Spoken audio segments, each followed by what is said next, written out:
Leute, willkommen zum weiteren Video zu Rocket League. Mir wurde gestern Abend ein Video vorgeschlagen, und zwar von dem YouTuber Wizzo. Das ist ein Rocket League YouTuber, der damals ein Profi war, übrigens auch kein schlechter Profi. Der wurde immer so ein bisschen gemimt, weil er nicht so krasse Mechaniken hatte. Aber zum Peak war das schon tatsächlich ein sehr guter Spieler. Und er hat ein Video hochgeladen, das heißt, wir müssen über Rocket League reden. Und ich wollte es eigentlich privat angucken, aber ich dachte mir, warum eigentlich? Wir können es doch mal zusammen angucken. Wenn du kein Englisch kannst, mach mal die Untertitel an. Automatisch übersetzen ins Deutsche. Die werden jetzt ein bisschen falsch sein an vielen Stellen, aber vielleicht hilft es ja den einen oder anderen ein bisschen. Let's go. I feel like if I were to say Rocket League is stale, that is just the most obvious thing in the world and it's not new information. It's like saying grass is green or that I'm the greatest basketball player in the Rocket League community. Obviously, Aaron, come on now. You put a clip of me taking a jump shot for like 3 seconds. Ist auch nicht so, dass Rocket League seit neuestem so ein bisschen stale ist, dass da nichts passiert ist. Das ist ja im Grunde, seit es gekauft wurde, ne? Das ist ja nichts Neues, leider. I feel like I've kind of hit an absolute wall with Rocket League where, I've been hosting events and stuff, and the events have been great, but leading up into next season and like RLCS and all that type of stuff, I feel like I don't have as much interest anymore in RLCS in general, but also mainly the game. And I think a lot of this stemmed from Rocket League trading being removed. Initially. Ich versuche das zu positionieren, wo das nicht nervt.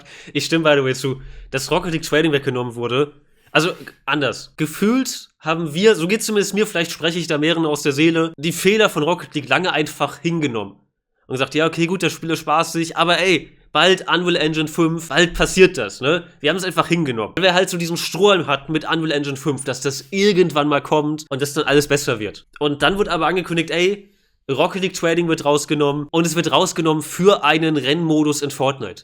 Das war für mich so ein bisschen, ich glaube auch für viele so ein Punkt, wo man so ein bisschen die Hoffnung verloren hat. Meine Hoffnung ist jetzt nicht riesig, dass das Spiel noch die Kurve kriegt, ehrlich gesagt. Es gab ja Anfang Dezember ein paar leere Versprechen noch von den Entwicklern, dass 2024 ein krasses Jahr wird für Rocket League. Ich meine, da muss man sich nur mal das Menü angucken in Rocket League und wie verglitscht das ist und dass das jetzt verglitscht ist seit über einem Monat und dass da nichts passiert ist, um zu wissen, dass das einfach nur leere Versprechen sind, weil ein guter Entwickler, der wird das sehen, dass das Menü verglitscht ist, dass das Menü einfach langsam ist, dass es automatisch auf die Casual-Playlist springt und so weiter. Ne, ein guter Entwickler, der wird das sehen und das wäre nach einer Woche gefixt. Das ist halt einen Monat scheiße.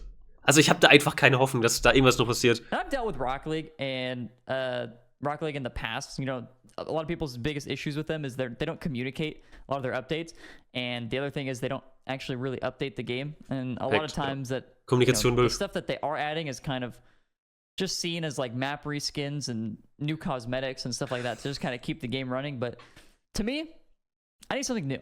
I need something new in Rocket League, and I actually have the initial tweet where Rocket League trading gets announced. But this is one of the biggest pet peeves that I actually noticed after this was removing Rocket League trading, and then NFL ad. I don't know, some sort of ad, Pumpkin King ad. You guys think that Epic would undermine Rocket League to put Fortnite back on top? No, which is not. I don't think that's. We don't. No. The point was that it can't. I know that you're saying that if it does. It's a hypothetical, yeah. Yeah, I know, but that's just kind of unfair because I didn't say that. It's like it can't. Das ist ja passiert. Rocket League wurde aufgekauft von Epicgames und das, was wir jetzt nach ein paar Jahren daraus gekriegt haben, ist, dass Rocket League ein Rennmodus geworden ist in Fortnite. Das ist das, was wir gekriegt haben. Ich denke, ich habe eine Ahnung, welche Richtung das geht mit dem Video. Ich glaube auch, dass das so weitergeht, ehrlich gesagt. Dass Rocket League halt bleibt, wie es ist und dass daraus Aspekte genommen werden, die dann halt Fortnite besser machen sollen. 3 hours of Jack saying that he thinks that them separating Rocket Racing into Fortnite, away from Rocket League is a bad thing. And at the end of the day, I don't think that is a bad thing. What I think is the bad thing about Rocket Racing is that the game is just not fun. I know there's a couple... Veto. Ich finde Rocket Racing sehr fun. Ich würde eher sagen, das Problem bei Rocket Racing ist, dass es ein sehr niedriges Ceiling gibt in Sachen Skill. So, ich habe das schon mal gesagt, ich glaube, wenn du 300, 400 Stunden Spielzeit hast in diesem Spiel, dann kannst du alles. Dann kennst du jede Abkürzung, dann kennst du alle Spielmechaniken. Klar, da können noch neue Maps hinzukommen, aber dann brauchst du halt 5 Stunden oder so und dann kannst du die auch perfekt. Rocket Racing ist an sich schon fun. Und ich habe mir gerade mal durchgelesen da oben mit den Übersetzungen. Das wirkt sehr konfus, ne? Aber ich lasse es einfach mal an, das ist ganz lustig eigentlich.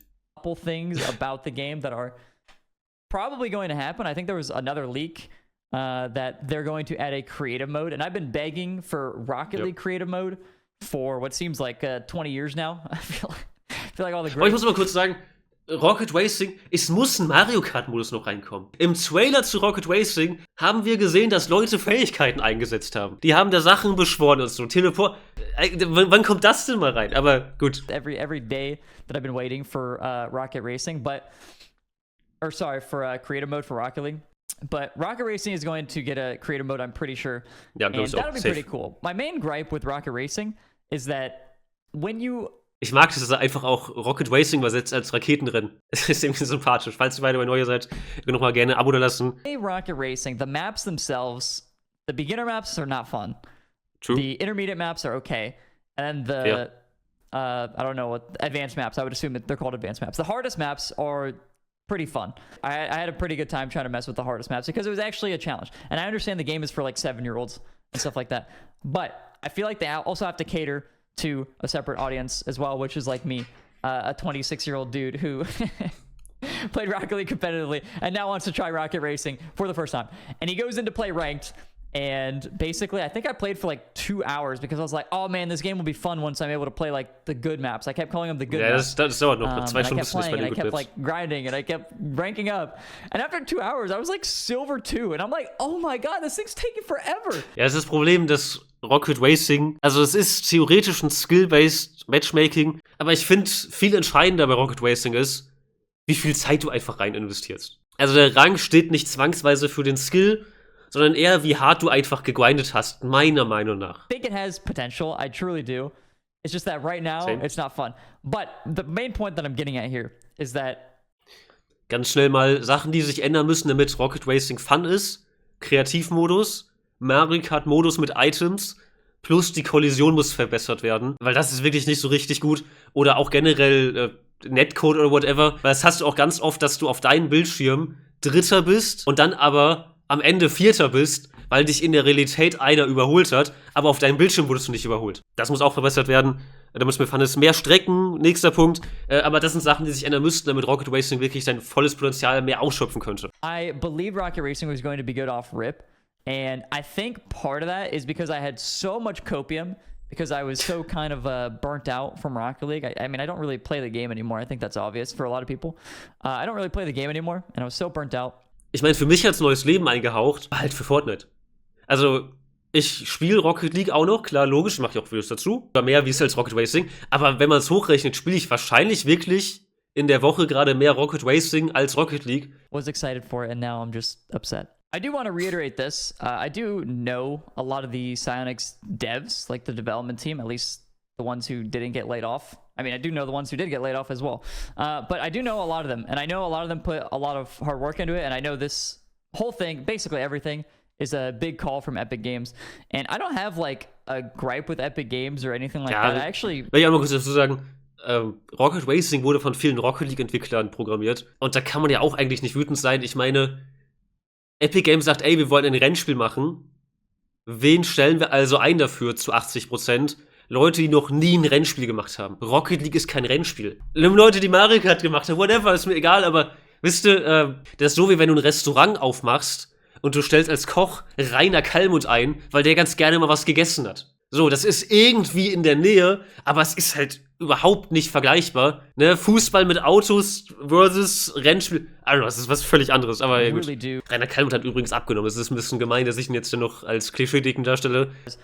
I'm centered around the little micro niche baby game of Epic Games, and it feels like it's not getting any love. And so I feel like, as a person, I think for me mentally, it would be much healthier for me to just like not be super involved in Rocket League, at least to an extent of trying to play it every day, because I've already played it for like 7 years straight. I don't get that joy anymore. I'd be better off just going and playing Fortnite every day and hoping that people watch my stream if I play Fortnite or something. Ich fühle den Aspekt, aber muss man auch sagen, das passiert nicht. Fortnite ist auch nicht mehr ein Spiel, was sich Leute regelmäßig angucken. Wenn ein Update rauskommt, cool, da sind Leute dabei. Da quer einsteigt jetzt im Jahr 2023, ich glaube nicht. But with that, there's been a lot of gripes, and I've said this maybe 2 minutes ago, about communication within the Rocket League community. How the devs don't communicate. There used to be a roadmap in like 2018. I'm throwing out a random date. I don't know. Es gab wirklich Roadmaps. 2018, I don't know if they followed it. I can't remember. But there was a roadmap and people were hyped about it. But then they never did a roadmap again. They never talked about what potential updates they're are coming and stuff like that. So recently, there's been a lot of backlash from the Rocket League community, and this is what they tweet. Mainly because Rocket League was going to be in Rocket Racing was going to be in Fortnite. Habe ich schon übrigens gezeigt, den Posten drüber geredet. Ist jetzt für uns nichts Neues. New year. Rocket Racing is not replacing Rocket League, and we're excited to grow these games side by side with cross-game vehicle ownership. Kann man sich, glaube ich, ähnlich vorstellen, wie auch Rocket League Sideswipe gewachsen ist, wie neben Rocket League. Es wurde einfach ignoriert, also... Yeah, they also said they're excited to grow the game side by side, and this is the weird one, but I think they reiterate this, but this also kind of, to me, this seems like this is...